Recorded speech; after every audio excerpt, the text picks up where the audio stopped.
చదవండి కదా.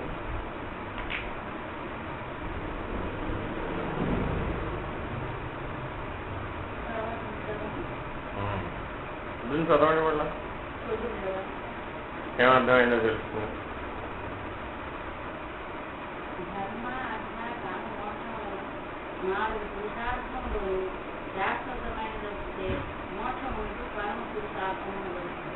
మొదట్లో మనం ఇక్కడే కదా మొదలెట్టింది, ధర్మార్థ కామ మోక్షాల దగ్గరే మనం కూడా క్లాస్ మొదలెట్టాం. దాన్ని ఎలా విచారణ చేసాం? ధర్మాన్ని ఆచరించాలి. ఎట్లా ఆచరించాలయ్యా? మోక్షం దృష్ట్యా ధర్మాన్ని ఆచరించాలి. అర్థాన్ని సంపాదించాలి. ఎట్లా సంపాదించాలయ్యా? మోక్షం దృష్ట్యా అర్థాన్ని సంపాదించాలి. కామాన్ని కోరికని అనుభవించాలయ్యా. ఎట్లా అనుభవించాలయ్యా? మోక్షం దృష్ట్యా కోరికను అనుభవించవయ్యా. అలా చేసినట్లయితే అవి నిన్ను బంధించవు. ఇప్పుడు మన బంధించేవి ఏమిటి? ఈ ధర్మార్థ కామాలే, వేరే ఇంకేమీ లేదు. చూడండి, మీరు ఏ పని చేయనివ్వండి, అది ధర్మం కాదు కదా, అవునా కదా? లేకపోతే అది నష్టం కదా, ఇది లాభం కదా, అది ఇష్టం కదా, ఇది అయిష్టం కదా. ఇష్టాయిష్టాలు ఎందులోవి? కామంలోవి, కోరికలోవి. అర్థమైందా? అది లాభం కదా, ఇది నష్టం కదా అనేవి అర్థంలోవి. అది ధర్మం కదా, ఇది అధర్మం కదా అనేది ధర్మంలో. మనం మాట్లాడేవాడు అన్నింటిలో ఇవేనా ఉన్నాయి? అన్ని రూల్స్ ఇవేగా మనం మాట్లాడేది. ఏదైనా చేయనివ్వండి, ఆవిడ మీరే పొద్దున్న లేచారండి, ఏదో పొరపాటున కారణం చేత బొట్టు ఎట్టుకోలేదండి, ఏమైందంటే ప్రమాదం ఏమైనా వచ్చిందా? ఏం రాలేదుగా. ఉన్న నొసల్ని ఎవరు తీసేయలేరుగా. అర్థమైందా? నిలువు బొట్టు పెట్టినా, అడ్డబొట్టు పెట్టినా, అసలు బొట్టు పెట్టకపోయినా ఉన్న నొసల్ని ఎవరేం మార్చలేరుగా, అవునా కదా? కానీ అందరూ ఎట్లా అలవాటు పడిపోయారు? మీకు మీరే అద్దంలో చూసుకోగానే ఏదో పెద్ద బ్రహ్మాండం బద్దలైపోయిన ప్రమాదం వచ్చేసిందనే భావన మీకు. ఎందువల్ల అది ధర్మం కాదు కదా. ఏమిటి ధర్మం కాదు? అది ఆచరించడం ద్వారా నీకు మోక్షం మీద దృష్టితోనే ఆచరిస్తున్నావా? దాన్ని ఆచరించట్లేదు కదా, మరి ఇప్పుడు ధర్మం ఎలా అయింది? ధర్మం అంటే అర్థం ఏమిటయ్యా అంటే నువ్వు అది ఆచరించినప్పుడు నీకు మోక్షం గుర్తు రావాలి నాయన. ఇప్పుడు మార్చుకోవాలి. నేను చెప్పేది ఏంటంటే ఘటం కదా, ఇప్పుడు ఆచరించేటప్పుడు నేను ఈ పని చేస్తున్నాను ధర్మం అని. ఇది ధర్మం ఎప్పుడైంది? ఇది చేస్తూ ఉన్నప్పుడు నాకు మోక్షం యొక్క జ్ఞాపకం కనుక వచ్చినట్లయితే నేను ఈ మానవ జన్మ ఎత్తి ఈ ధర్మాన్ని ఎందుకు ఆచరించవలసిన పరిస్థితి వచ్చింది అంటే ఈ మానవ జన్మకి గమ్యం ఏమిటి? మోక్షమే గమ్యం, వేరే లక్ష్యం లేదు. మోక్షం అంటే ఏమిటయ్యా? మళ్ళా పుట్టడానికి వీలేదు, మళ్ళా రావడానికి వీలేదు. జన్మ మరణం రెండూ లేకుండా చేసుకోవడమే మోక్షం. అర్థమైందండి? కాబట్టి నేను ఈ ఆచరణ చేసేటప్పుడు నేను ఆ దృష్టితో చేస్తున్నానా? ఆ శాశ్వతమైనటువంటి దృష్టితో కనుక చేస్తే అది ధర్మమైంది. ఈ ఆచరణ ద్వారా నాకు అది లభించాలి, అంతే కదా. ఏం చేసినా ఎవరైనా మోక్షాన్ని ఆచరించడానికి వీలవుతుందా? వీలు కాదు కదా. ఏం ఆచరిస్తాం మనం? ధర్మం, అర్థం, కామం, ఈ మూడిండే ఆచరించేది ఈ మూడే. కానీ ఏ లక్ష్యంలో? ఆ మూడు ఆచరిస్తే ఫలితం ఏమి రావాలట? మోక్షం అనే ఫలితం రావాలి. కానీ ఈ మూడు ఇప్పటివరకు ఆచరించలేదా? ఆచరించాం, కానీ ఏం రాలేదు? మోక్షం అనే ఫలితం రాలేదు. అంటే ఏమనుకున్నాం? అది నాలుగోది. ఈ మూడు అయిపోయినాక ఆ నాలుగోది చేద్దామని మన అభిప్రాయం. అంటే అసలు నాలుగో దాని యొక్క సంగతే మనకి లేదు, ఆ జోలే లేదు మనకి. ప్రతి వాళ్ళు మీకు పెళ్లిలో చెప్పనివ్వండి, నామకరణంలో చెప్పనివ్వండి, ఎప్పుడన్నా చెప్పనివ్వండి, ధర్మార్థ కామ మోక్షాలు 4 చెబుతున్నాడుగా అక్కడ.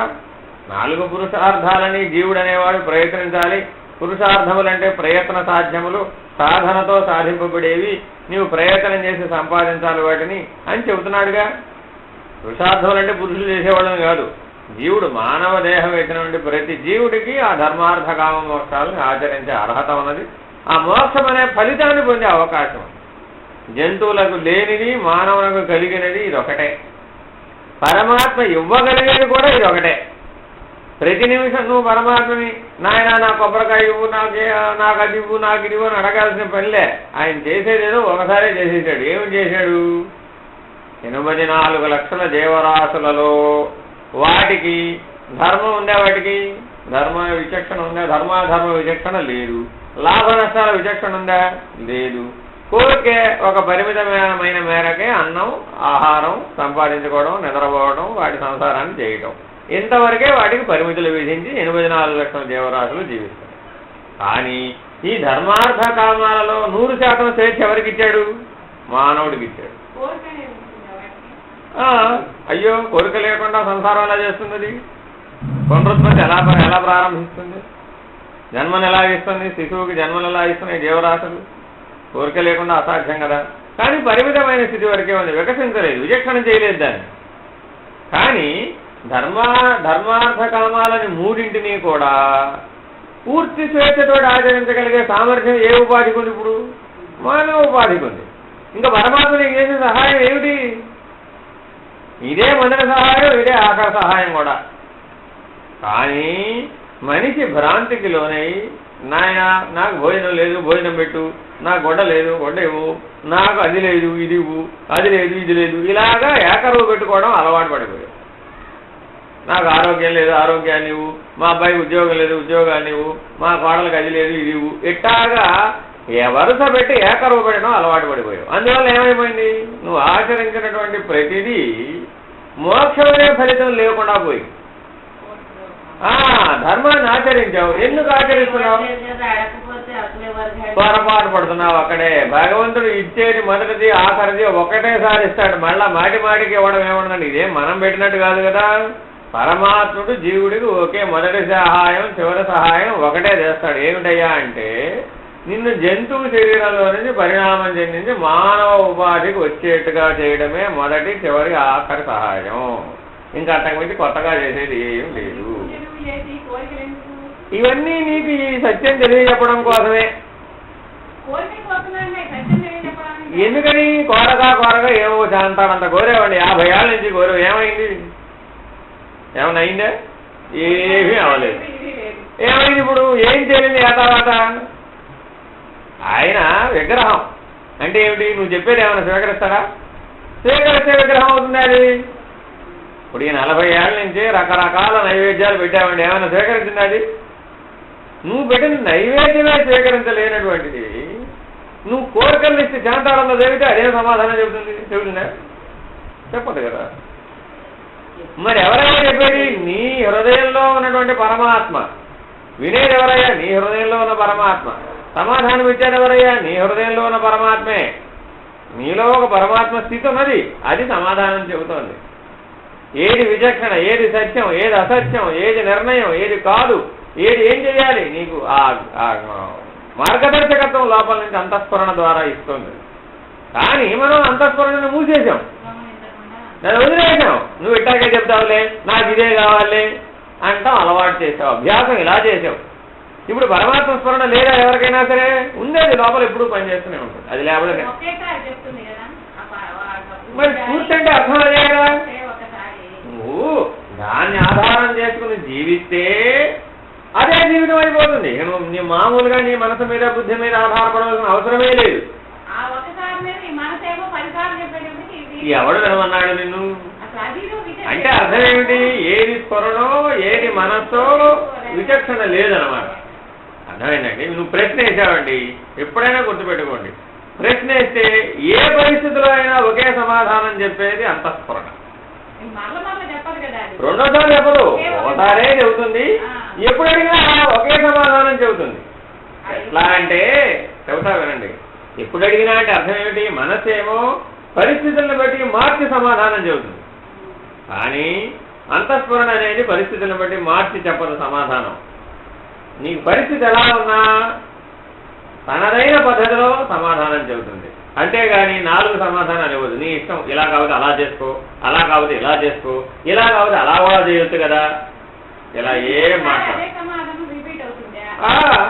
అవుతుంది. మళ్ళా అదే చెబుతుంది. ఒకే సమాధానం కూడా మరలా మరలా వస్తూ ఉంటుంది. ఎందుకని?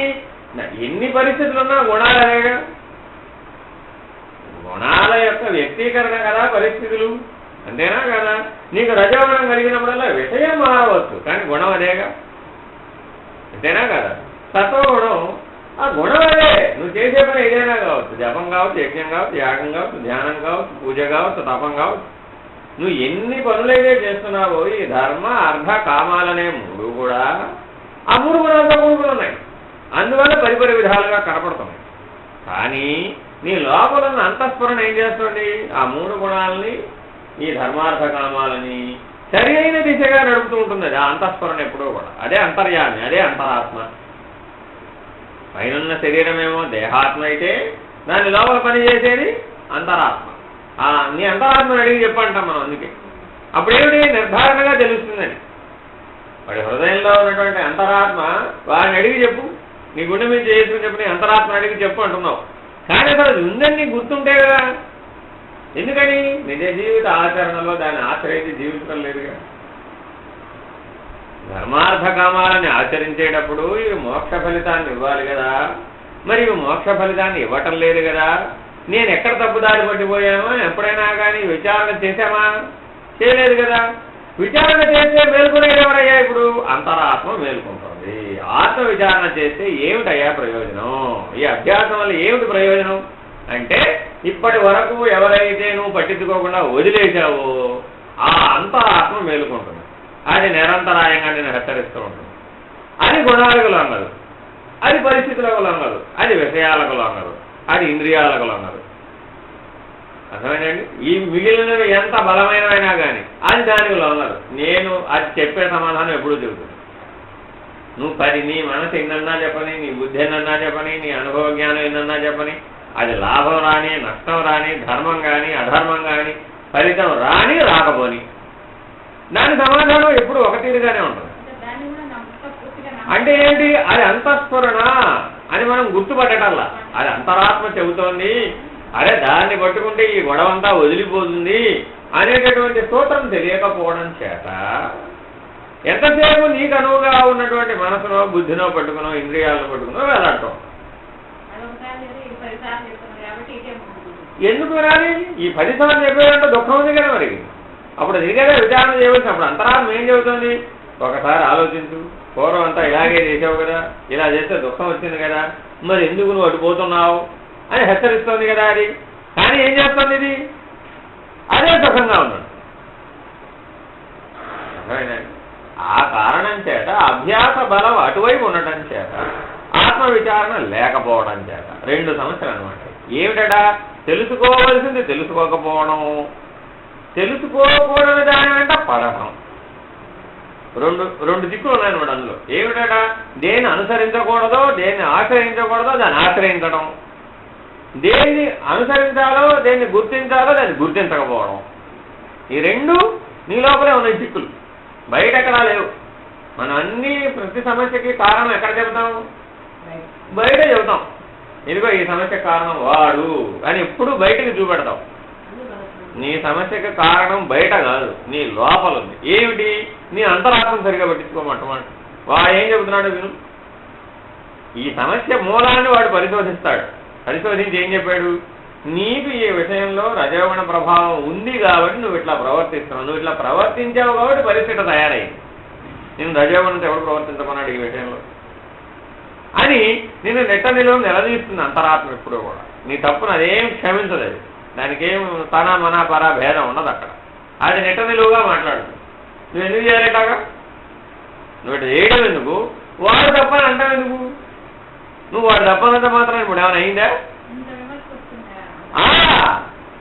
ఎంతటి బలమైనటువంటి స్ఫురణ ఉంటుందంటే అది, అంటే నువ్వు దాన్ని ఆశ్రయించడం లేదు కాబట్టి నీకు ఆ స్ఫురణ తెలియడం లేదంటే. అర్థమైందండి? ఆశ్రయించేమో దానికే బలం పెరుగుతుంది. అదే నేను ఉదయం చెప్పింది కూడా. నేననేది నీ లోపల ఉన్నది. నీ నేను ఎటువంటిదట? నువ్వు బాల్యంలో ఉన్నావండి. ఆట వస్తువులే నీ ప్రపంచమా? ఎందువల్ల? నేననేది ఆట వస్తువుల విషయంలో చేరిపోయి ఏమైంది? అదే ప్రపంచం అయిపోయింది. తర్వాత పుస్తక ప్రపంచం, ఆ తర్వాత విషయ ప్రపంచం, ఆ తర్వాత సంసార ప్రపంచం, ఆ తర్వాత తాపత్రయ ప్రపంచం. వస్తున్నాయా లేవా లైన్లో అందరికీ? ఎలా వచ్చినాయి అంటే నీ నేను ఒక శక్తి ఉంది. నువ్వు ఏటు చూపెడితే అందులో చేరిపోతుంది. ఈ అహం అనే నేను నువ్వు ఆకారం వైపు చూపెట్టావు, అందులో చేరిపోతుంది. కాదు పరమాత్మ వైపు చూపెట్టావు, అందులో చేరిపోతుంది. కాబట్టి తప్పెవరిదయ్యా? దాన్ని సరిగ్గా నడపలేకపోవడం. ఆ అహమనే నేననే వృత్తి బుద్ధిలో ఉన్నదే, ఆ బుద్ధిని నువ్వు ఎటు నడపాలడా? తన మూలమైనటువంటి ఆత్మభావంలోకి, పరమాత్మ భావంలోకి కనుక నువ్వు నడిపితే ఏమైంది అప్పుడు? నేను ఎప్పుడు ఆత్మస్వరూపుడునే, కాదు సమిష్టిగా పరమాత్మ స్వరూపుడు. నాకే భేదభావం లేదు కదా, ఎవరి ఎడలా లేదు కదా, అందరి ఎడలా సర్వసముని కదా, నేను సాక్షి స్వరూపుని కదా, నేను జ్ఞానస్వరూపుని కదా, నాకే అజ్ఞానము లేదు కదా, నాకే దుఃఖము లేదు కదా, నాకే కోరికలు లేవు కదా, నేను శాశ్వత స్వరూపుని కదా, నేను అనంతుణ్ణి కదా. ఇలాంటి వాక్యాలు ఉంటాయి అంతరాత్మలో. ఈ వాక్యాలన్నీ ఎక్కడి నుంచి వచ్చినాయి? ఎక్కడి నుంచి చెబుతున్నారు ఇప్పుడు ఈ పుస్తకాలన్నీ? మన యొక్క అంతరాత్మ ఎందు ఉన్నాయి ఇవన్నీ, ఆ స్ఫురణలో ఉన్నాయి.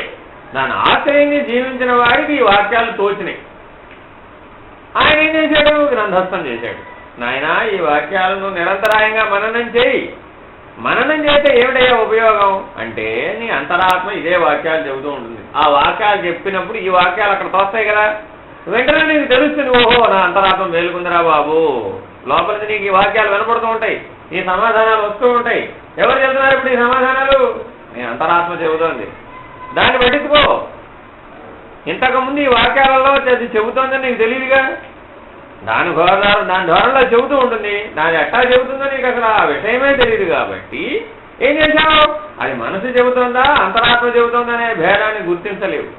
అందుకని ఆత్మవిచారణలో భాగంగా నీకు ఏ వాక్యాలు చెబుతున్నారయ్యా అంటే, నీ అంతరాత్మ నీకు ఎలా స్ఫురణనిస్తుందో ఆ వాక్యాలే ఇక్కడ చెబుతూ ఉంటారు. అందువల్ల ఏమవుతుంది? అనుభవజ్ఞుడైనటువంటి గురువు కానీ శాస్త్రం కానీ ఆ అంతరాత్మ నీ లోపల నుంచి ఆ స్ఫురణ ఎలా ఇస్తూ ఉంటుందో ఆ వాక్యాలు నిరంతరాయంగా చెబుతూ ఉంటారు. ఏమవుతుందో వినడం ద్వారా నీకు నీ లోపల స్థిరపడతాయి. నీ అంతరాత్మ చెప్పే వాక్యాలు, నువ్వు బుద్ధిలో విన్న వాక్యాలు రెండూ కూడా ఒకటే అయిపోతాయి అన్నమాట. ఎప్పుడైతే ఒకటే అయినాయో నువ్వు వెంటనే గుర్తుపట్టగలుగుతావు, ఓహో నా అంతరాత్మ మేలుకుందిరా బాబు, ఇప్పుడు దీన్ని పట్టుకోవాలి నేను. ఇప్పటి వరకు ఈ వాక్యాలు తెలియకపోవడం చేత ఏం చేశావు? మనసు చెప్పే వాక్యాలే సత్యం అనుకున్నావు. వంగ పండు రంగు చీరండి అద్భుతంగా ఉంటుందండి, ఎవరు చెప్పారు? అంతరాత్మ చెబుతుందా ఇలాగా? దానికి ఏం పని?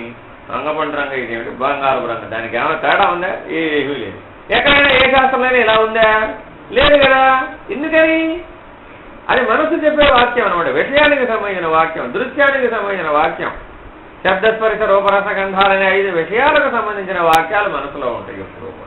వాటికి సంబంధించిన సాక్షిత్వానికి సంబంధించిన వాక్యాలు అంతరాత్మలో ఉంటాయి. అంతరాత్మ ఎప్పుడూ సాక్షిగా ప్రవర్తించమని చెబుతూ ఉంటుంది.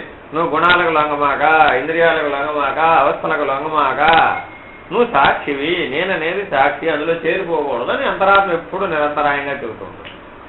నీకు చూసుకోండి ఒకసారి, మీకు బాగా క్లిష్టమైన సమస్య నీ లోపల నుంచి ఒక స్ఫురణ వస్తుంది, నీకెందుకు,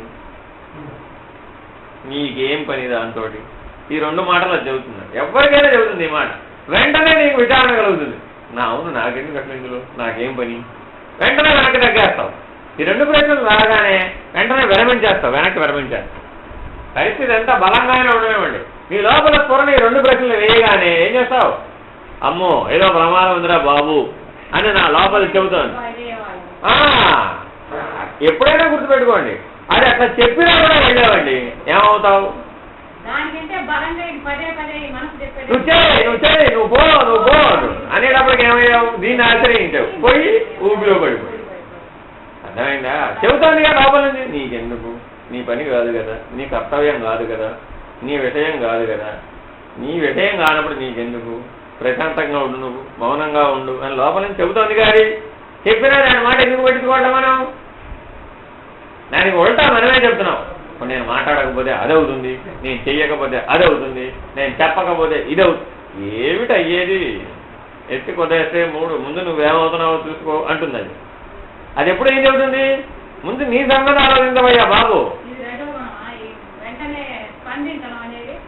అంతేగా. మరి ఇప్పుడు కాంక్ష ఉంటుంది కదా లోపల, విషయం మీద కాంక్ష ఉంటే రజోగుణం, అంతే కదా. విషయం మీద కాంక్ష లేదు, అప్పుడు సత్వగుణం. విషయం మీద కాంక్ష బలపడిపోయింది, తమోగుణం. అందువల్ల ధర్మార్థ కామాలని, అందుకే వాళ్ళు ఏం చెప్తున్నారు? మోక్షము పరమ పురుషార్థము అంటే లక్ష్యం అనమాట. పరమ పురుషార్థం అంటే అర్థం ఏమిటి? మోక్షాన్ని ఆచరించడానికి వీలవుతుందా ఎవరికైనా? మోక్షం అనేది ప్రత్యేకంగా ఆచరించడానికి ఏముంది? అక్కడ ఏమి లేదు. మోక్షం అంటే ధర్మార్థ కామాలని మోక్షం అనే లక్ష్యంలో ఆచరించడమే మోక్షం. అంటే అర్థం ఏమిటి? ధర్మార్థ కామాలలో నువ్వు విషయ రూపంలో బందీ అయిపోయావు, దాంట్లో నుంచి విడుదల పొందు, అదేనయ్యా మోక్షం. ఎందుకు విడుదల పొందాలయ్యా? సర్వధర్మాన్ పరిత్యజ్య మామేకం శరణం వ్రజ. ఆ అన్ని ధర్మాలలో కల్లా ఉన్నత ధర్మం ఏమిటయ్యా అంటే నా శరణాగతి పొందటమే, సర్వ సమర్పణ భావం, నిన్ను నువ్వు నాకు అర్పించుకోవడమే. నీ నేనుని నాకు అర్పిస్తే, నీ అహంకారాన్ని నాకు అర్పిస్తే, నీ అజ్ఞానాన్ని నాకు అర్పిస్తే అంతకంటే ఉన్నతమైన ధర్మం లేదు నాయన.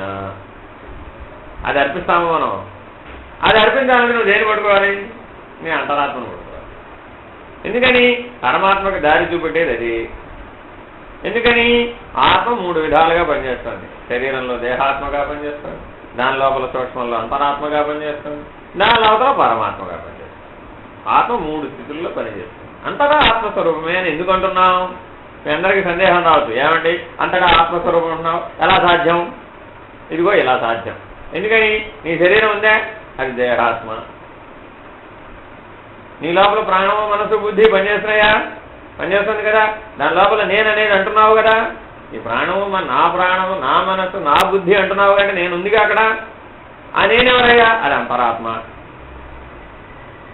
అర్థమైందండి? ఆ నేనెవరు? అంతరాత్మ. మరి ఈ సర్వ సృష్టి పనిచేస్తుందా లేదా? దానికి నీకు ఏమైనా పనుందా? నువ్వేమన్నా దానికి ఆధారమా? కాదు కదా.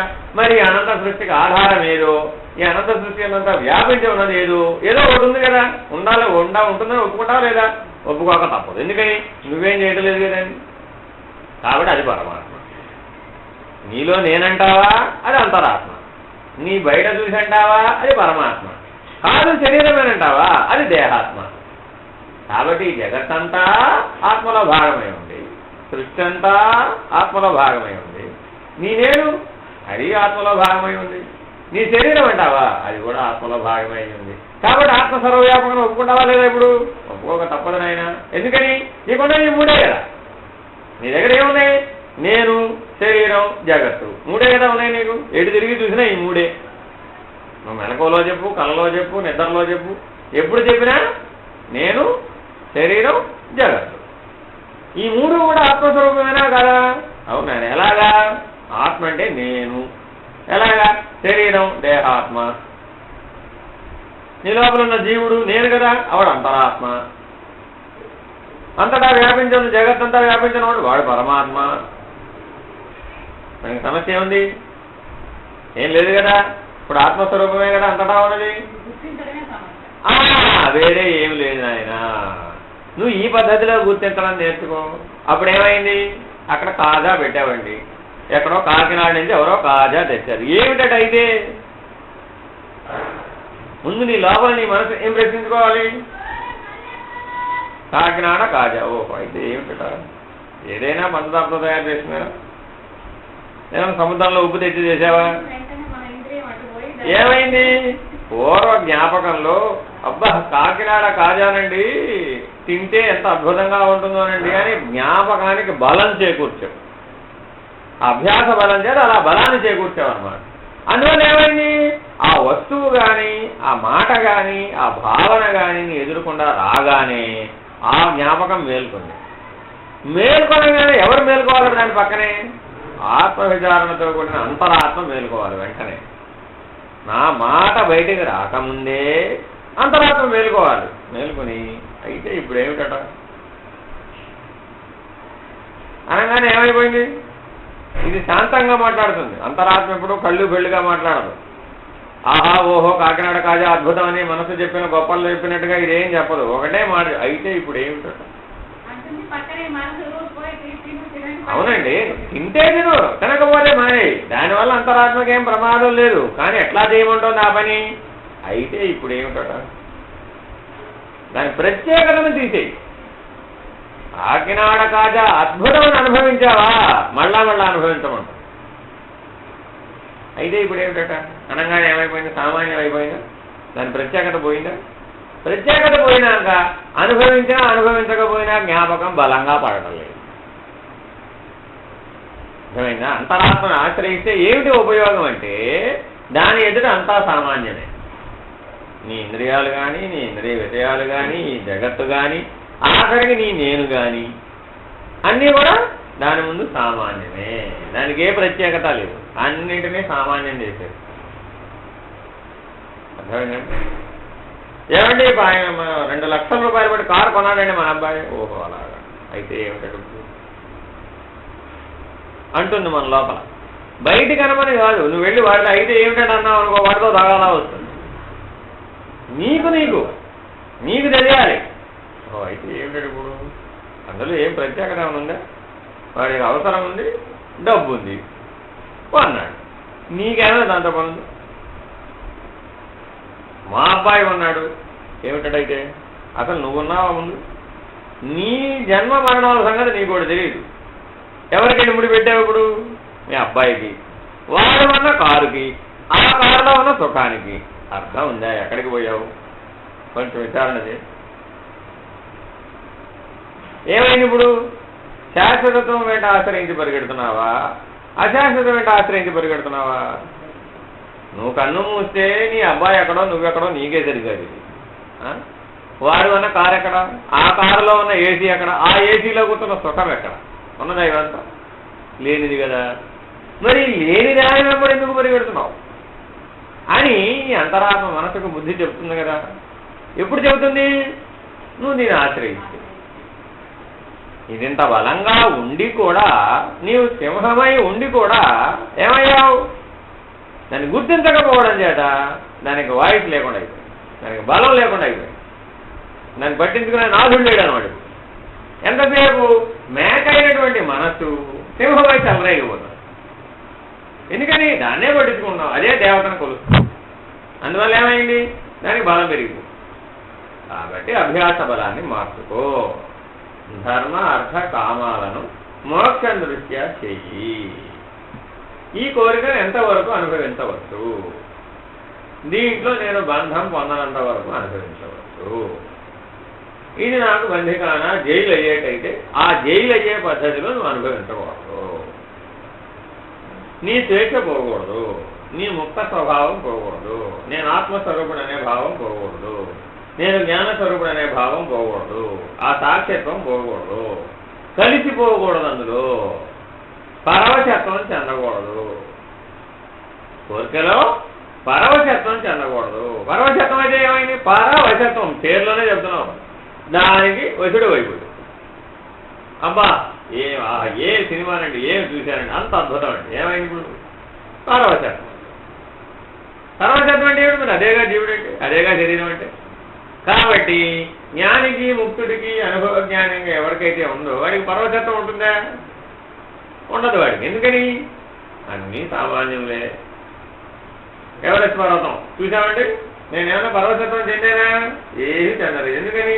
నాకు ఇక్కడ దొరకకూడకుండా అక్కడ హిమాలయ పర్వతం రెండు ఒకటిగానే ఉండదు. ఏముంది తేడా? మహా అయితే దీని మీద మంచు లేదు, దాని మీద మంచుంది, అంతేనా తేడా? ఇంకేమైనా ఉంది? ఏమి లేదుగా. ఏమైనా ఉందా తేడా? ఆహా రంగాలది ఓహో హిమాలయ పర్వతం రంగానే పరవశత్వం వచ్చేసి ఆ మోహం వచ్చేసింది. దృశ్య జగత్తు అంతే కదా. ఏముంది? ఎంతసేపు ఉంది అది నీకు? మొదటిసారి చూసినప్పుడు ఉంది, కాసేపు అయ్యేటప్పటికి చలి, కాసేపు ఇంకా కాసేపు అయ్యేప్పటికీ ఆయాసం, ఇంకా కాసేపు అయ్యేప్పటికీ అనారోగ్యం. ఇప్పుడు ఏది కరెక్ట్? అర్థమైందా? ఏమైంది మరి నీ సుఖం? ఓహో అద్భుతం ఉన్నావు, మరి ఏమైంది నీ సుఖం? కాసేపట్లో దుఃఖంగా పరిణమించేసింది. అర్థమైందండి? అదే సాక్షిత్వంలో ఉన్నావు, దానివల్ల ఏమైంది?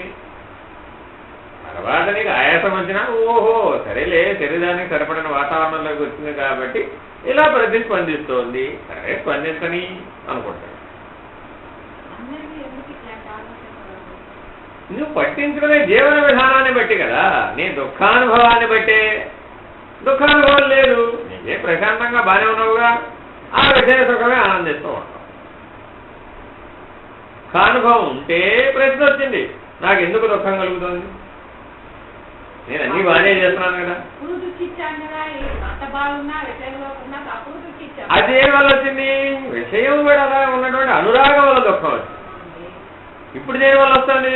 విచారణ వల్ల దుఃఖాన్ని విచారణ చేస్తున్నాం. కొత్తగా దుఃఖమేమి రాలే, పూర్వ దుఃఖాన్ని ఇప్పుడు విచారణ చేస్తాం. మరలా దుఃఖం రాకుండా ఉండే పద్ధతిలో జీవిస్తాం. అర్థమైందండి?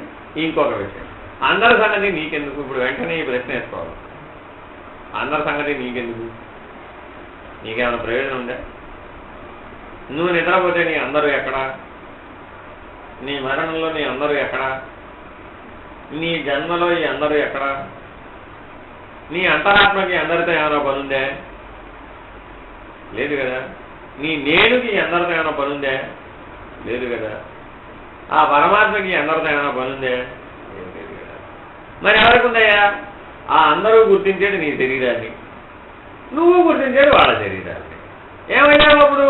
శరీరమే నేను. అందరినీ గుర్తించగానే ఏమయ్యావు? శరీరమే నేనయ్యావు. ఎవరో ఉన్నాను ఇప్పుడు. ఇలాగా దాన్ని విచారణ చేస్తూ నచ్చ చెప్పాలి. దాన్ని ప్రతి అంశంలో కూడా శరీర భావాన్ని నిరసించేయాలి. ఎప్పుడైతే శరీర భావాన్ని పూర్తిగా నిరసించేస్తావో అప్పుడు ఆత్మభావమే మిగిలి ఉంటుంది. కొత్తగా ఏమి అక్కడ తీసుకొచ్చి పెట్టేది ఏమి లేదు. అందుకే నేను ఉపమానం ఏం చెప్తున్నారు? ఓ గాజు గ్లాసులో రంగు నీళ్ళు ఉన్నాయండి, గ్లాసు పగలు కొట్టే అవకాశం లేదు, కానీ అందులో రంగు నీళ్లు పోయేట్టు చెయ్యాలి. ఏం చెయ్యాలట అయితే ఇప్పుడు? ఎలా సాధ్యం? అదే రంగు నీళ్లు పోస్తే మారుతుందా?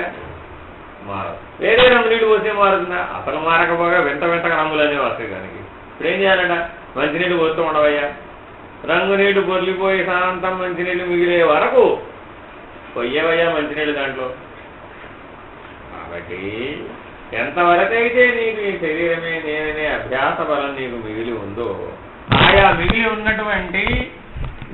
ఉన్నటువంటి ఆ మొత్తం అభ్యాస బలం అంతా కూడా పూర్తిగా మారిపోయేంత వరకు, శరీరమే నేననే అభ్యాస బలం అంతా పూర్తిగా నిరసించబడేంత వరకు దాన్ని అభ్యాసం చేయి. అప్పుడు ఏమైంది? నేను ఆత్మస్వరూపుడు అనే భావం సహజం అయిపోయిందంటే, ఎప్పుడైతే సహజం అయిపోయిందో ఇప్పుడు నేను స్త్రీని నేను పురుషుడు అనుకుంటున్నావా? ఇక అనుకోవడం లేదుగా. ఇప్పుడు నువ్వు ఎట్లా అయితే శరీర భావంలో నేను స్త్రీని అనుకోకుండా జీవిస్తున్నావా లేదా, అట్లా నేను ఆత్మస్వరూపుడు అనే భావంలో సహజంగా ఉంటాను. రోజు అనుకుంటున్నారా మీరు నేను స్త్రీని అనుకుంటున్నారా? అనుకోవడం లేదుగా, సహజంగా జీవించేస్తుంది. అవునా కాదా? అట్లా నేను ఆత్మస్వరూపుడు అనే పద్ధతిలో జీవించాలి. అవునా కాదా? నిజానికి మీకు ఎవరికైనా కానీ బాల్యంలో మీరు స్త్రీనా పురుషుడా ఏమైనా భావం ఉందా? లేదుగా. తల్లి గర్భంలో ఉన్నప్పుడు ఉందే, బయటకు వచ్చినాక ఉందే, 8 ఏళ్ల వయసు వచ్చే వరకు ఉందే? లేదు కదా. బుద్ధి వికాసం కలిగినది అప్పటి నుంచి దానికి చెప్పడం మొదలుపెట్టావు. నేను స్త్రీని నేను ఇట్టా ఉండాలి, నేను అట్టా ఉండాలి, ఇట్టా దానికి ముట్టికాయలు వేసి వేసి వేసి వేసి దాని అట్లా తయారు చేసావా లేదా? అభ్యాస బలమైనా కాదా? అదంతా అలవాటైనా కదా. ఆ అలవాట్లన్నీ పెట్టి నువ్వు స్త్రీవి నువ్వు ఎలాగే ఉండాలి, నువ్వు పురుషుడివి నువ్వు ఎలాగే ఉండాలి అని గేట్వాళ్ళు పెట్టావా? పెట్టలేదా? ఎవరు పెట్టారు? ఇప్పుడు పరమాత్మ పెట్టాడా? లేదు కదా. శరీర భావం చేత నీవే పెట్టుకున్నావు. నేనేం చేయాలంటే ఇప్పుడు అట్టా అభ్యాస బలం చేత ఇప్పుడు అది సహజం అయిపోయిందా అయిపోలేదా? ఎందుకని ఇప్పుడు అనుకోకుండానే నువ్వు అలా ఉంటున్నావు అంతే. ఇక అంతకుమించి నిన్ను కొత్తగా మార్పు చేయాలంటే వీలు కాదు. నిన్ను పురుషుడి వలె జీవింపజేయాలంటే సాధ్యమవుతుందా? ఇప్పుడు సాధ్యం కాదు. ఎందుకని శాంతం సహజం అయిపోయింది. అలవాటు ఆ చేయగా అదే సహజమైంది. కాబట్టి నీ బుద్ధికి ఇప్పుడు ఆ శక్తి ఉందా లేదా? ఉంది కదా. దాన్నే దీనికి ఉపయోగించు. నేను శరీర భావాన్ని కాదు, నేను శరీరాన్ని కాదు, నేను ఆత్మస్వరూపును అని నీ అంతరాత్మను మేల్కొల్పు. ఆ అంతరాత్మను ఆశ్రయించు. అప్పుడు ఆ ధర్మార్థ కామాలని మోక్షం దృష్ట్యా చేసే అవకాశం వస్తుంది. అప్పుడు అసలు నీకు ధర్మం అంటే ఏమిటి, ఎలా ఆచరించాలి, నీకు నిజమైనటువంటి అర్థం అప్పుడు కనబడుతుంది. ఆ లాభం అంటే ఏమిటి, ఆ నష్టం అంటే ఏంటి. యదృచ్ఛాలాభ సంతుష్టవు అంటాడు. అందుకని ముక్తుడు అర్థంలో ఎలా ప్రవర్తిస్తాడయ్యా, జీవన్ముక్తుడు అనేవాడు అర్థ విషయంలో ఎలా ప్రవర్తిస్తాడయ్యా. యదృచ్ఛాలాభ సంతుష్టవు, లాభమా నష్టమా అని విచారణ చేయకుండా ఎలా జరిగినా అది ఆత్మస్వరూపంగానే భావించి, తన ఎందే జరుగుతున్నదిగా భావించి, తనకన్యముగా తోచకుండా ఆచరించు. అంటే అర్థం ఏంటి? తనలోంచి బయటికి రాడికి ఎప్పుడు కూడా అదేదైనా అక్కడ జరిగింది. ఓహో ఇది నా ఎందే జరుగుతున్నది, ఈవిడ ఎక్కడున్నారు, నా ఎందే ఉన్నారు, నేనెక్కడున్నాను, ఆవిడ ఎందే ఉన్నాను. ఆత్మభావంలో ఇద్దరు ఒక్కటే కదా, నేనే కదా. అక్కడ నేను ఇక్కడ నేను భేదం ఏమున్నది? అయినున్న ఆకారంలో భేదం ఉందేమో కానీ నేను దగ్గర ఏ భేదం ఉంది? ఏ భేదం లేదు.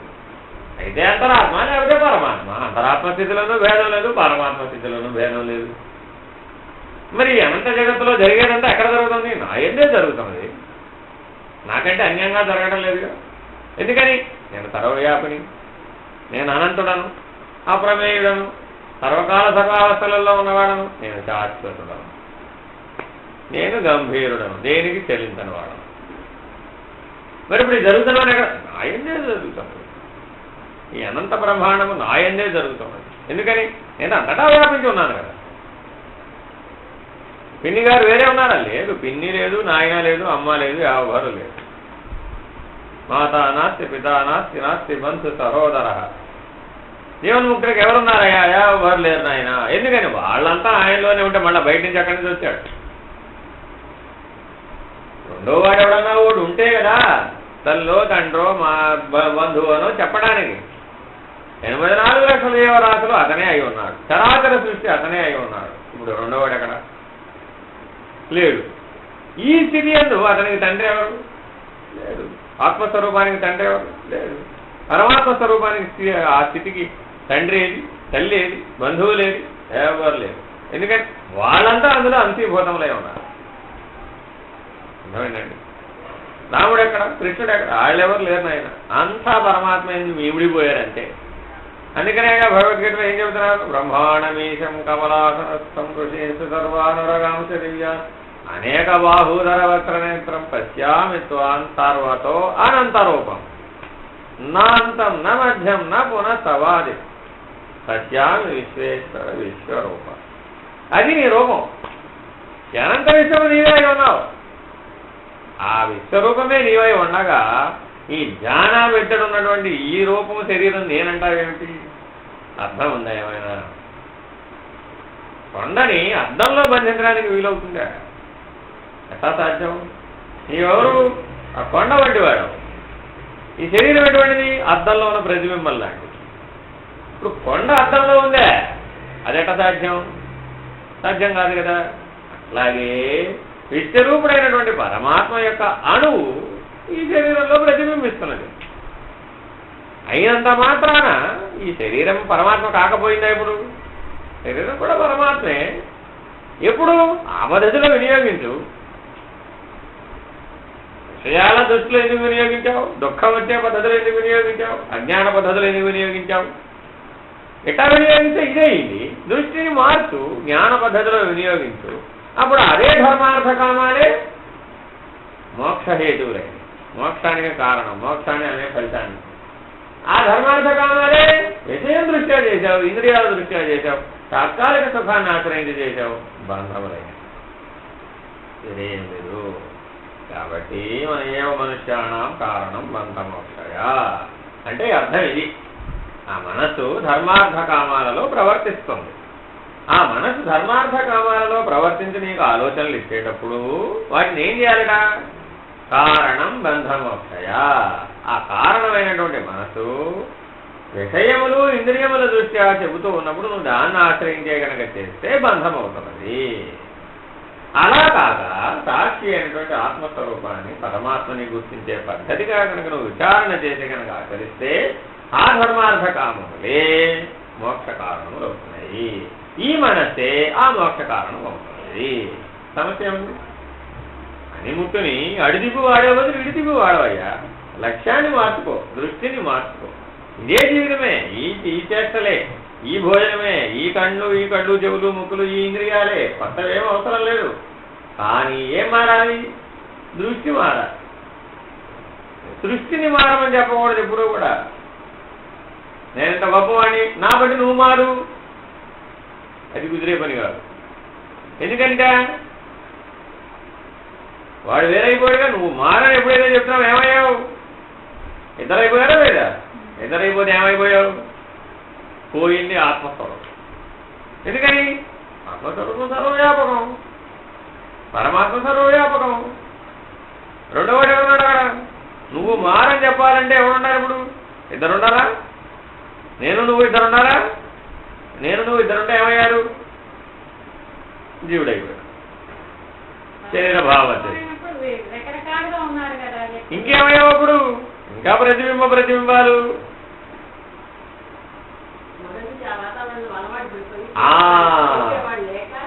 ఇప్పుడు మార్చుకోండి. నేను ఎందుకు చెప్తున్నానంటే గతం గత మన వాళ్ళు ఊరికే చెప్పలే. ఈ క్షణానికి గతించిపోయిన క్షణం, ఇంతకు ముందు క్షణం గతమే. దాని జోలికి వెళ్ళమాట. వెళ్ళావా? దుఃఖం తప్పదు ఆయన. ఎందుకు ఆయన అంటే గత జల సేతు బంధనమేలా. ఇక్కడ జలమే లేదు, వారధేం కడతావు? బ్రిడ్జి దేనికి కడతావు? నీళ్లు ఉంటే కదా బ్రిడ్జి కట్టడానికి. అది ప్రస్తుత వర్తమానాన్ని కోల్పోతున్నావే. రాని భవిష్యత్తునేమో ఊహిస్తున్నావు, గతించిపోయినటువంటి గతాన్నేమో జ్ఞాపకాల రూపంలో వెంటాడుతున్నావు, ప్రస్తుత వర్తమానాన్ని కోల్పోతున్నావు. అసలు ఈ మూడిట్లో ఉన్నదేది నీ దగ్గర? ఎప్పుడూ వర్తమానమే ఉంది నీ దగ్గర, గతం నీ దగ్గర ఎప్పుడూ లేదు. ఉంటే ఎక్కడ ఉంది? నీ జ్ఞాపకాల రూపంలో. ఆ జ్ఞాపకాలే కదా బుద్ధి. అది ఇంద్రియం కదా, అది పనిముట్టు కదా, నువ్వు కాదు కదా అది. అంతే కదా మరి. అన్ని జ్ఞాపకాలు బుద్ధే, ఆలోచనలు అంతే. ఆ జ్ఞాపకాలే ఏ రూపంలో వస్తున్నాయి. ఆ జ్ఞాపకాల మేరకే ఈ ఆలోచనలు వస్తున్నాయి, వేరే ఏం లేదు. ఏను ఇలా ఉండాలి ఎలా చెప్పావు? ఎప్పుడో ఏనుగును చూసుంటావుగా, చూడకుండా చెప్పగలవా? చెప్పలేవుగా. ఎక్కడో ఒక దక్షిణాఫ్రికాలో ఒక జీవి ఉందండి, మీకు నాకు తెలియదండి, అక్కడ ఏదో దాని గురించి చెబుతున్నాడండి. నువ్వు ఊహించగలవా? ఎందుకు నువ్వు ఊహించలేవు? చూడలేదు కాబట్టి. జ్ఞాపకం, దానికి సంబంధించిన ఏ జ్ఞాపకం నీ దగ్గర లేదు కాబట్టి. అంతేనా కదా? మీరు వంటలు బాగా అద్భుతంగా చేస్తారు కదండి, మీరు అర్జెంటుగా నాకు పిజ్జా తయారు చేసి పెట్టండి. పిజ్జాకు సంబంధించిన జ్ఞాపకాలు నా దగ్గర ఏం లేవుంటుంది బుద్ధి వెంటనే. ఎందుకని? చూడలేదు, తినలేదు, వినలేదు. కాబట్టి దాని జ్ఞాపకాలని దేనికి సంబంధించినవి? చూచుట, వినుట, తినుట. నీ జ్ఞానేంద్రియాలకు సంబంధించిన వాటి ద్వారా జ్ఞాపకాలు బుద్ధి అవుతున్నది. వేరే ఏముంది అంటే ఏంటి? ఆ వాటికి సంబంధించిన ఏమైనా ఉంటే అది సమాచారం ఇస్తుంది. ఆ సమాచారం నువ్వు అవుతావా? సమాచారం నువ్వు కాదుగా. నా బుద్ధి ఇలా ఉంది కాబట్టి ఇలా ఉన్నానయ్యా, నేను వేరే ఉన్నాను, నా బుద్ధి వేరే ఉంది. ఎందుకు సక్రమం కాదు? దానికి సక్రమం అక్రమం ఏమి లేదు. దానికి చెబుతుంది అంతే. అది నా లోపల ఉన్నది ఇదయ్యా. ఇప్పుడు నేను ఏమడిగాను? నీకు అన్నీ బాగా వంట చేయడం వచ్చు కదా, పిజ్జా చేసివు నాకు అన్నాను. ఏమని చెప్పావు? ఆ పిజ్జాలు ఏమిటో నాకు తెలియదు ఆయన, నేను ఎప్పుడు చూడలేదు, వినలేదు, తినలేదు అన్నావు. ఇప్పుడు అది ఎక్కడి నుంచి వచ్చింది? బుద్ధి. ఆ ప్రశ్నకి సమాధానం ఎక్కడి నుంచి వచ్చింది? బుద్ధి మనసుకు అందించింది. దానికి సంబంధించిన సమాచారం నా దగ్గర ఏమీ లేదు అంది బుద్ధి. మనసు అదే ఆలోచన రూపంలో వ్యక్తీకరించింది, వాక్ అదే రూపంలో మాట్లాడింది. అర్థమైందండి? అదే నీకు సంబంధించింది ఏదైనా ఒక అంశం మళ్ళా ఇంకోటి ప్రతిపాదించి, అయితే పెద్ద వద్దులే ఊతప్పని చెయ్యి అన్నాడు. ఊతప్పం ప్రయత్నించి చూస్తా, జీవితంలో ఒకసారి చేసా, మళ్ళా ఇప్పుడు అడుగుతున్నావు కాబట్టి ఇంకోసారి చేస్తూ వస్తా. అంటే ఇప్పుడు ఒకసారి చూసావు, ఒకసారి విన్నావు, ఒకసారి తిని చూసావు, దానికి సంబంధించిన జ్ఞాపకాలు నీ దగ్గర ఉన్నాయి కాబట్టి ఆ జ్ఞాపకాలు వ్యక్తీకరిస్తున్నావు, అంతే కదా. కాబట్టి బుద్ధిని ఇప్పుడు దాంట్లో అక్రమం సక్రమం ఏమైనా ఉందే? ఏం లేదు. అది ఊరికే ఒక బీరువా లాంటిది. ఆ లోపల ఏ వస్తువులు ఉన్నాయి, ఏం జ్ఞాపకాలు ఉన్నాయో తెలుస్తుంది. ఈ జ్ఞాపకాలు ఉన్నాయి, నా దగ్గర సమాచారం ఇది ఉంది అని చెబుతుంది. అవసరం లేనివి పోనీ ఎట్లా అంటే అది ఉపయోగించకపోతే అదేం చెబుతుంది? నువ్వే బాబు ఈ సమాచారం నువ్వు చాలా కాలం నుంచి ఉపయోగించడం లేదు కాబట్టి ఇది అనవసరం, నేను పడేస్తున్నాను అంటావు. అర్థమైందా? బీరువా నిండిపోతూ ఉంటుంది కదా. బీరువా నిండిపోతే ఏం చేయాలి మరి? అది మనవి తీసి పారేస్తున్నాయి కదా, కొత్త మందులో పడేది. మరి బయటపడేయటం అంటే ఏమిటి? ఇదే బయటపడేయటం. అదేం అడుగుతుంది? నీకు ఈ సమాచారం కావాలా? అదే కళ, వేరే ఎక్కడి నుంచి కళ రాదండి. ఆ కళ ఏమిటంటే ఇదే. బీరువా నిండిపోయింది, నిండిపోయిన బీరువాలో నుంచి బయటపడేసేవన్నీ కళలో వస్తాయండి. ఆ కళలో వచ్చేసి ఇక దీనికి స్థానం లేదు నా దగ్గర, బుద్ధిలో దీన్ని నిక్షిప్తం చేయడానికి ఇంకా స్థానం లేదు, అవకాశం లేదు. అది వేరే అంశం. వివరణ నీకు తెలియదు, నీకు అప్పుడు తెలివి లేదు కాబట్టి వివరణ లేదంటున్నావు అంటే. మెనకోలో వచ్చే వివరణ వస్తుంది, కళలో కాబట్టి వివరణ లేదు. అవునమ్మా, నీ బుద్ధి వాళ్ళు వచ్చిందే. 84 లక్షల జీవరాశుల నుంచి వచ్చిన జ్ఞాపకాలన్నీ ఎందులో ఉన్నాయి? అన్నీ అందులోనే ఉన్నాయి. నీ గోడౌనంతా బుద్ధే ఉండబట్టే కదా నువ్వు వెళ్ళకెళ్ళా పడుకున్నవాడికి బోర్లు ఎవరు పడేశారు నిన్ను? ఆ బుద్ధే. తల్లి గర్భంలో నీ శరీరాన్ని తయారు చేసింది ఎవరు? ఆ బుద్ధే.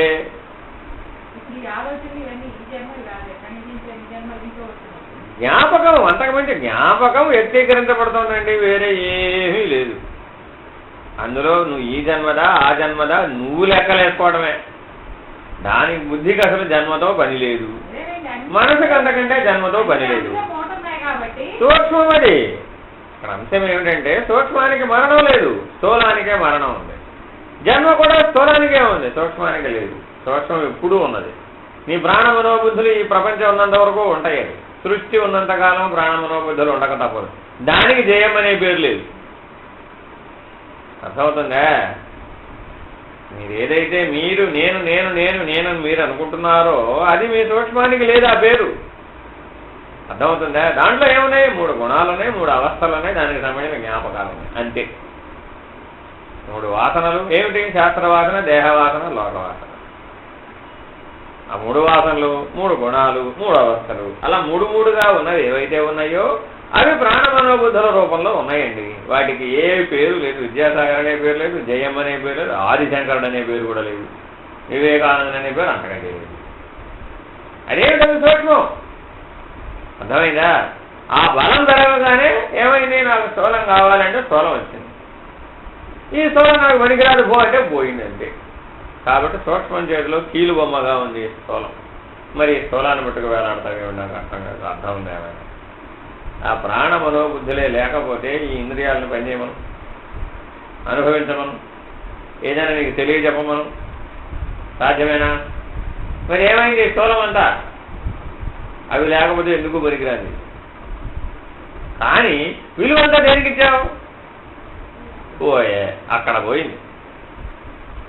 అర్థమైందండి? ఇలా అభ్యాస బలం అంతా కూడా మార్పు చెందాలి. ప్రతిదీ ఇట్లా విచారణ చేయాలి. ధర్మార్థ కామాల దృష్ట్యా ఆచరించే ప్రతి దానిని ఇలా విచారణ చేయాలి. ఇలా విచారణ చేసి ఆలోచన చేసి ఏది సత్యము, ఏది శాశ్వతము, ఏది సనాతనము, ఏది అనంతము, ఏది జ్ఞానము, ఏది సర్వవ్యాపకము అనే పద్ధతిలో మనం చూడాలి. ఏది సాక్షిత్వాన్ని ఇస్తుంది, ఎట్లా చేస్తే నేను సాక్షిగా నిలబడగలుగుతున్నాను అనేదానికే ప్రాధాన్యతనిచ్చి జీవితాన్ని నడపాలి. అప్పుడేమైంది? ఆ ధర్మార్థ కామాలే మొత్తాన్ని. తర్వాత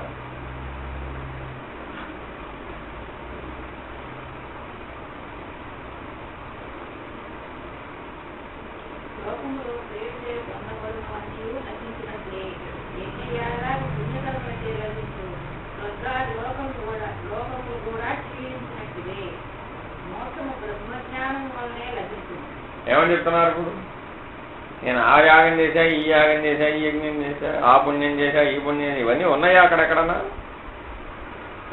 జ్ఞాపకాల రూపంలో బుద్ధిలో ఉన్నాయి, అంతే కదా. శతరుద్ర చండీ యాగానికి వెళ్ళొచ్చానండి. ఓహో అలాగా, అయితే ఏమిట? ఏమైనా ఉందే? మోక్షం వచ్చిందా? దేంట్లో నుంచి ముక్తి పొందావా? శరీర భావం నుంచి ముక్తి పొందావా? ఏమిటి దానివల్ల ప్రయోజనం? అంటే ఏమైంది? పుణ్యమనేది భావనేనా? బాహ్యం కాదు కదా, పదార్థం కాదు కదా. మరి భావన అంతా ఎందులో ఉంది? ఇప్పుడు బుద్ధి రూపంలోనేగా ఉంది, జ్ఞాపకమేగా. ఇప్పుడు రేపొద్దున మరణం వచ్చేటప్పుడు నీ సతరత్ర చండీయాగం ఏమైనా ఈ మరణాన్ని ఎదుర్కోగలుగుతుందా? లేకుండా చేయగలుగుతుందా? లేదే. పోనీ ఏదైనా దుఃఖం వచ్చిందండి, ఆ దుఃఖం వచ్చినప్పుడు ఈ సతరత్ర చండీయాగం ఏమైనా దుఃఖాన్ని పోగొట్టిందే? పోగొట్టలేదే. పోనీ ఏమైనా సాక్షిత్వం వచ్చిందా? రాలేదే. పోనీ ఏమైనా జ్ఞానం వచ్చిందా? అది రాలేదే. మరి ఏమైంది ఇప్పుడు? అంతా యాంత్రికమే. ఆ పుణ్యం కూడా అనుకుంటున్నావే కానీ అక్కడ ఏముంది? దానికి ఏమన్నా రూపా, పాడ, లెక్క, బలమానమా? ఉన్నాయా ఇవన్నీ? అన్నీ నీ బుద్ధిలోనే ఉన్నాయిరా బాబు. ఆ స్వర్గ నరకాలు కూడా నీ బుద్ధిలోనే ఉన్నాయి. నీ సూక్ష్మమే అంతా కూడా. ఇది స్థూలం, అది సూక్ష్మం, అంతే తేడా. ఎంతసేపు అలా ఉంటావు, కాసేపు అయినాక ఏమవుతుంది? అది పోతుందిగా. అది కూడా శాశ్వతం కాదు కదా, మార్పు చెందే కదా. కాసేపు అవ్వగానే ఏమైంది? నాకు ఈ మొహం వచ్చిందండి. ఏమైంది? మరి ఆ స్థూలం తీసిపోయితే ప్రకృతి ఏం చెప్పింది? నీకు దాటం లేదు, అది అనుభవించడానికి వీలు కావట్లేదు, బయటపడడానికి వీలు కాదు. సూక్ష్మంగానే ఉన్నంత వరకు బయటపడడానికి వీలు కాదు. ఏం కావాలి మరి నీకు? ప్రాణమనోబుద్ధులే సూక్ష్మం, వేరే ఏమి లేదు. నీ లోపల ప్రాణం పనిచేస్తుందా? ఆ ప్రాణం ఎలాగా? అక్కడ సమిష్టి ప్రాణం ఉంది కాబట్టి నీ లోపల ప్రాణం కొట్టుకుంటుంది. నీ లోపల మనసు పనిచేస్తుందా? సమిష్టి మనసు అక్కడ ఉంది, అందువల్ల నీలో మనసు పనిచేస్తుంది. ప్రాణమనోబుద్ధి రూపంలో అదే చెబుతుంది నీకు. ఇప్పుడు ప్రాణమనోబుద్ధులుగా ఉన్నప్పుడు అందరూ ఒక తీరుగానే ఉన్నారు. నీలో రజోగుణం ఉందండి, ఈవిలో రజోగుణం ఉందండి. రజోగుణ రూపంలో ఒకటే. విషయంలోకి వచ్చేటప్పటికి మార్పు వచ్చేసింది. ఇంద్రియాలలోకి విషయంలోకి దిగినప్పుడు మార్పును గుర్తిస్తున్నావు అంటే తేడా వచ్చింది. ఎలాగా? నాకు పిజ్జా కావాలి, నీకు ఊతప్ప కావాలి. ఎలాగా? ఆగు చెబుతా విను. పిజ్జా నాకు పిజ్జా కావాలనేది రజోగుణమే, నీకు ఊతప్పం కావాలనేది రజోగుణమే. ప్రాణమనోబుద్ధులు ఏం చెబుతున్నాయి? రజోగుణ ధర్మంలో అందరూ సమానం. నువ్వు ఇంద్రియంలోకి దిగావు. ఇంద్రియంలోకి దిగితే ఏమైంది? ఆ జ్ఞాపకం ఇంకా బలపడింది. జ్ఞాపకం బలపడి ఆ జ్ఞాపకం ఎట్టా ఉంటే ఆ తలుపు తెరిచావు. ఆ జ్ఞాపకం అందులో ఏముంటే చెప్పు. వాడి జ్ఞాపకాల్లో పెద్ద ఉంది, నీ జ్ఞాపకాల్లో ఊతప్పం ఉంది. అదే సూక్ష్మ దృష్ట్యా చూసావు, రెండు ఒకటే. ఎందుకని? రెండింటిలోనూ కూడా రసనేంద్రియం పనిచేస్తుంది, అంతే. రుచి పనిచేస్తుంది. వాడు పెద్దాన్ని ఆనందించినా, నువ్వు ఊతప్పాన్ని ఆనందించినా ఆ సుఖం ఎక్కడది? నాలిక సుఖం, రుచి వల్ల వచ్చిన సుఖం. ఏమిటా ఇదే? రజోగుణ సుఖం. అవి ఎక్కడ ఉన్నాయి? ప్రాణమనోబుద్ధుల్లో. ప్రాణమనోబుద్ధుల్లో ఏం భేదం లేదు. అక్కడికి వచ్చేటప్పటికి సూక్ష్మంలో అంతా సూక్ష్మీకరించబడిపోయింది. అంతా 100 సంవత్సరాల జీవితం అంతా చిన్న ఒక సంఘటనలోకి మార్పు చెందేసింది, సూక్ష్మీకరించబడిపోయింది మొత్తం అంతా కూడా. ఎంతసేపు బుద్ధి ఎలా నిర్ణయిస్తుందంటే అందులో ఎలా ఆ అరలు ఎలా సర్దుతున్నాయి అంటే సత్వగుణ జ్ఞాపకాలన్నీ ఒక పక్కన, రజోగుణ జ్ఞాపకాలన్నీ ఒక పక్కన, తమోగుణ జ్ఞాపకాలన్నీ ఒక పక్కన, సాక్షిత్వానికి సంబంధించిన పై వరుస అంతరాంతరాలలో ఉంటాయి అన్నమాట. సాక్షిత్వానికి సంబంధించి పైవన్నీ రజోతమో సత్వగుణానికి సంబంధించిన ఉంటాయి. తలుపు తెలియగానే అవి వచ్చేస్తాయి, ఆ లోపల కాదు. అయితే మనం ఏమిటా ఇవి రాగానే ముందు వచ్చినాయి కానీ ఇవే చేసేస్తాయి, ఇవే ఆచరించేస్తున్నాం, ఇవే ఆచరించేస్తాం. కాసేపు ఆగు, నిదానించు, ఓ నిమిషం ఆగు. అదేం చేస్తుంది? రజోగుణానికి సంబంధించి ముందు బలమైనటువంటివి ఇస్తుందండి. ఏవి బలంగా ఉంటే అవి ఇస్తుంది. నీ అభ్యాస బలంలో సత్వగుణానికి సంబంధించింది బలంగా ఉందనుకోండి, ముందు అవే ఇస్తుంది.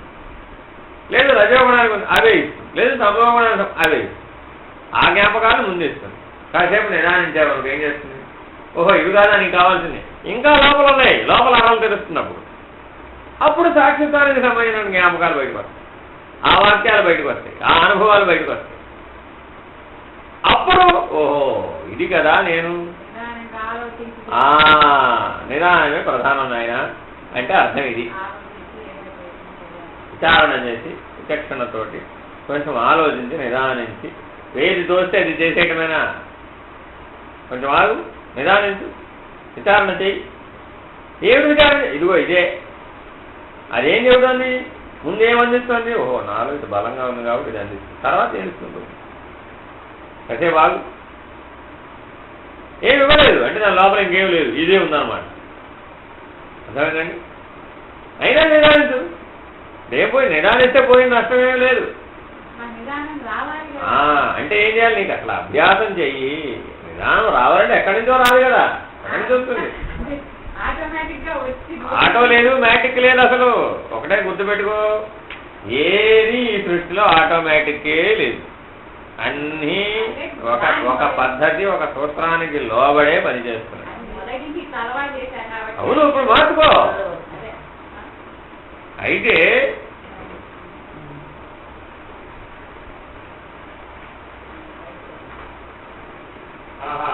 ఏమిటయ్యా విషయం? ఫీలింగ్ ఏమన్నారా? అక్కడ లోపల మేడం లోపల ఉన్నారు, వెళ్ళు.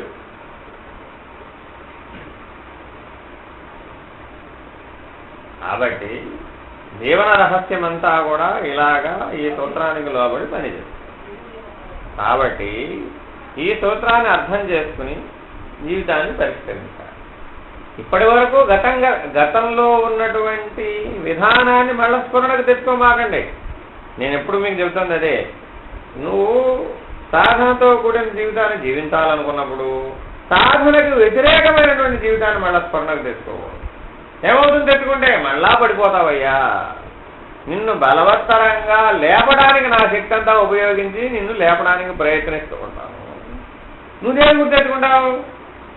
అది వ్యతిరేకాన్ని గుర్తు తెచ్చుకోవడం వల్ల నువ్వు పడిపోతున్నావు, నాకు శ్రమ అవుతుంది. కాబట్టి గురు సమక్షంలో, గురువు సన్నిధానంలో ఉన్నప్పుడు, భగవంతుడి సన్నిధానంలో ఉన్నప్పుడు నువ్వు వ్యతిరేకాన్ని ఆలోచించకూడదు. నీ పూర్వ జ్ఞాపకాల గురించి ఆలోచించకూడదు, నీ గతం గురించి ఆలోచించకూడదు. నూతనమైన జీవితాన్ని జీవించడానికి ఇక్కడికి వచ్చాను అనే భావంతో భగవంతుడి ఆలయంలోకి వెళ్ళాలి, గురువు దగ్గరికి వెళ్ళాలి. మీరు ఎప్పుడైనా గుడిలోకి వెళ్ళండి, వెళ్ళినప్పుడు ఏమైనా మొదలుపెట్టాలట? ఇవాళ నుండి నేను నూతనమైన జీవితాన్ని జీవించబోతున్నాను, భగవంతుడిని దృష్టిలో పెట్టుకుని, పరమాత్మని దృష్టిలో పెట్టుకుని జీవించడానికి సిద్ధపడి నిశ్చయించుకుని భగవంతుడి దగ్గరకు వచ్చాను అనే భావంతో నువ్వు లోపలికి వచ్చి అదే భావంలో స్థిరపడి ఇంటికి వెళ్ళాలండి. ఇది అసలు ఆలయానికి వెళ్ళడానికి ప్రధానమైన కారణం. నిజంగా మనం అలాగే వెళ్తున్నామా? ఏమైంది ఇప్పుడు? అక్కడ విచారణ లేదు. నేను చెప్పేది అది. నువ్వు ఆ పని చేస్తున్నావు కానీ విచారణ లేదు. సంవత్సరంలో 365 రోజులు 300 సార్లు దుర్గగుడి పెట్టి ఎక్కి ఎక్కి ఎక్కి రాళ్ళు అరిగిపోయినాయి, బాటా చెప్పులు అరిగిపోయినాయి. ప్రయోజనం ఏమవుతుంది? ఏం రాదు. ఎందుకని? ఈ భావన లేదు. అర్థమైందండి? భగవంతుడు భావంలో ఉన్నాడు కానీ బాహ్యంలో లేడే. నువ్వేం చేసావు? బాహ్యాన్ని పట్టుకుంటూ భావాన్ని వదిలేసి. అర్థమైందండి? నువ్వు ఏ పూజారినైనా అడుగు, ఏమండి మీరు ఆలయానికి వెళ్తున్నారు కదా, అమ్మవారిని నిజంగా చూసారా మీరు? ఆ అవకాశం లేదు నాయన, ఎవరికో నూటికో కోటికో ఎవరికో ఎవరికోనైనా అది సాధ్యం అవుతుందో లేదో కూడా నాకే తెలియదు నాయన, ఇది కేవలం నా భోజన వృత్తి మాత్రమే అన్నావా? అప్పుడు ఏమైంది ఇప్పుడు నీకు? అప్పుడు భావం ఎక్కడికి ముగిసుకుపోయింది? నువ్వు ఆ విగ్రహం పక్కనే ఉండి నువ్వు మూల విరాటకు పూజలు చేస్తూ ఉన్నప్పటికీ నీ లోపల ఏం బలపడిపోయింది? ఇప్పుడు పరమాత్మ పద్ధతిగా జీవించాలనే తహలేదుగా. నేను ఆలయంలో ఉన్నాను, భగవంతుడిని లక్ష్యంగా పెట్టుకు జీవిస్తాను, పరమాత్మ పద్ధతిలో నేను జీవిస్తాననే నిర్ణయం లేదుగా. అందువల్ల ఏమైంది? నువ్వు ఎన్నిసార్లు ఆలయానికి వెళ్ళినా మళ్ళీ అక్కడ నీ శరీరమే స్ఫురించింది కానీ భగవంతుడు స్ఫురిస్తాడు.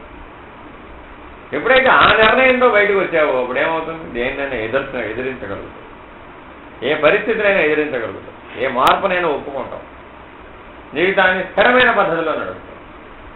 కాబట్టి ధర్మార్థ కామాలను ఇట్లా ఆచరించాలి.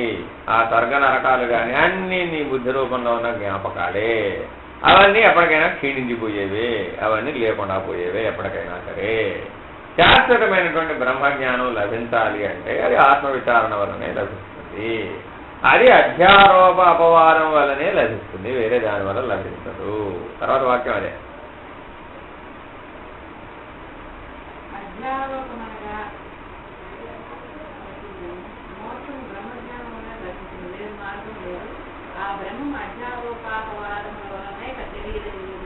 తెలియబడుతుందట, అంటే గుర్తుపెట్టుకోండి, బ్రహ్మం అనేది ఎట్లా ఉందట?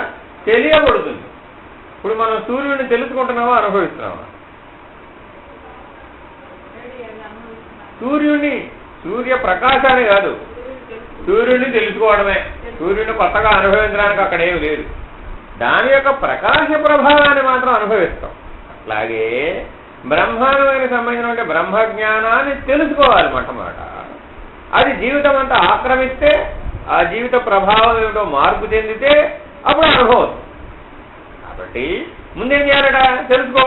కని చేరి పొందవలయురా అనేది సూత్రం అన్నమాట. కానీ అదంటే ఏమిటో చూడాలి కళ్ళతో. చేరి ఆ స్థితికి చేరి పొందవలయురా, నీ జీవితంలో దాన్ని ఆశ్రయించి జీవిస్తే అనుభవం వస్తుంది నాయన. కని చేరి పొందవలయురా, గుర్తుపెట్టుకోండి, ఇదే సూత్రం. వేదాంతం మొత్తానికి ఇదే సూత్రం. కని చేరి పొందవలయురా. నాలుగో స్థితి ఉంది, అధిగమించవలయురా. పొందేవయ్యా, అక్కడే ఆగిపోతావేటి? అధిగమించాలి ఆయన. కని చేరి పొంది అధిగమించవలయురా.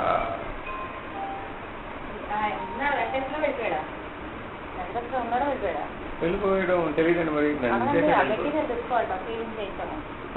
ఇవాళే తెస్తారా, ఇప్పుడే తెస్తారా?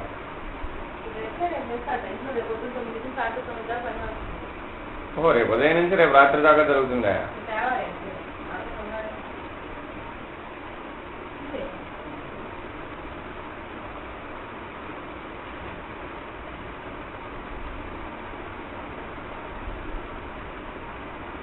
ఎక్కడ దొరుకుతాయి నాన్న ఇవన్నీ? తలపల్లి బంగ్లానా?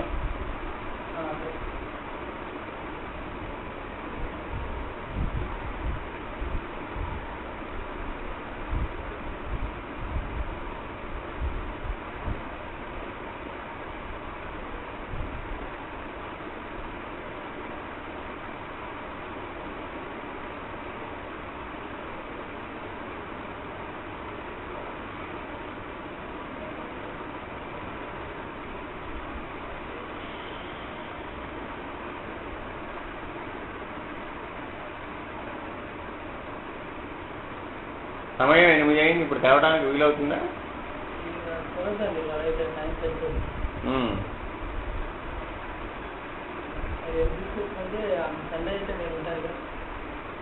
ఏంటి ఆఫీస్లో ఉన్నా? సరే, ఏం లేదు, రేపు ఉదయం రావడానికి ఇక్కడే ఉన్నావా, వెళ్ళావా? సరే సరే. ఇప్పుడు తలపల్లి బంగ్లా దగ్గర ఈ సీలింగ్ మెటీరియల్ అంతా ఉంటుందట. అది కొంత అది పట్టుకొస్తారట. ఒకసారి ఇంటికి రా ఇక్కడికి.